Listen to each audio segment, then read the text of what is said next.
Extra marital relationship যখন কোন একটা জায়গায় এস্টাবলিশড হচ্ছে সেখানে ভিকটিম অনেকেই হচ্ছে, কিন্তু এন্টায়ারলি আসলে রিলেশনশিপটা তো খুবই পার্সোনাল।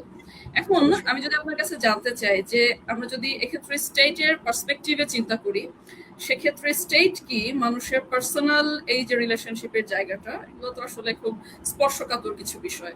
সো এই জায়গাগুলো তো কি আসলে রাষ্ট্র আইন প্রণয়ন করতে পারে কিনা, বা করলেও কোন সীমার মধ্যে আসলে রাষ্ট্রের এই হস্তক্ষেপটা গ্রহণযোগ্য হয়? রাষ্ট্র কিন্তু সমাজের বাইরে না, I M A part of the country. আমি একটা রাষ্ট্র যে ব্যবস্থা, আমাকে বাদ দিয়ে কিন্তু রাষ্ট্র না, আমাকে নিয়েই রাষ্ট্র। এখন রাষ্ট্র কত দূর যাবে, এখন বিষয়টা হচ্ছে রাষ্ট্র কত দূর যাবে। হ্যাঁ, আইন করা উচিত, আইন রাষ্ট্র করতে পারে। যেমন আমাদের, যেমন ধরেন আমাদের কি বিবাহ তালাক, আমরা যারা ম্যারেজের কথা বলতেছি, ম্যারেজেরও তো একটা আইন আছে। আমি তো হঠাৎ করে একজনকে বলতে পারি না যে he or she is my partner. আমাদের দেশে যেমন ধরেন ওয়েস্টার্ন কান্ট্রিতে same sex marriage is allowed, বাংলাদেশে কি সেম সেক্স ম্যারেজ অ্যালাউড? আমি যদি বাংলাদেশে বলি যে না, আমি একজন আমার সেম সেক্স পার্টনার নেব, উইল ইট বি অ্যালাউড?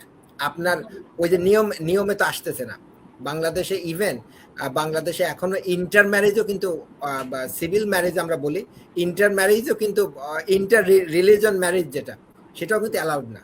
সেটাকে আপনাকে যেতে হবে সিভিল পার্টনারশিপে যেতে হবে, সেটা ডিফারেন্ট আইনে যেতে হবে। So there is a difference. তো এখন এই যে বিষয়গুলো, বিয়ে, তালাক, ইনহেরিটেন্স, এগুলো তো আইনের মাধ্যমে হচ্ছে, এগুলো তো পার্সোনাল বিষয়।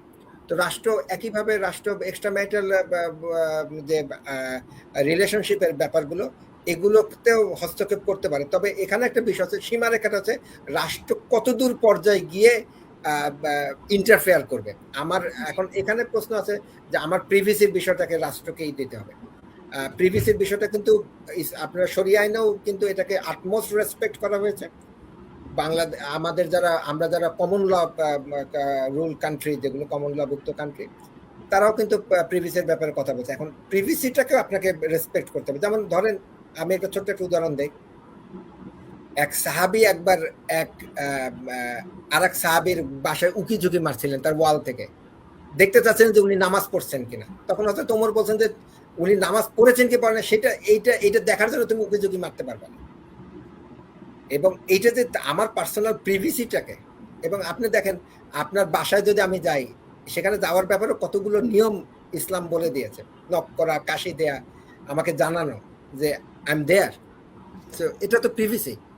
তো এখন এটা বিষয় হচ্ছে যে রাষ্ট্রের আইন করার সুযোগ আছে, এবং রাষ্ট্র কত দূর গিয়ে করবে, এটা এই আলোচনাটা হওয়া উচিত। এই আলোচনাটা রাষ্ট্রের ভিতর বিভিন্ন স্টেক হোল্ডারদের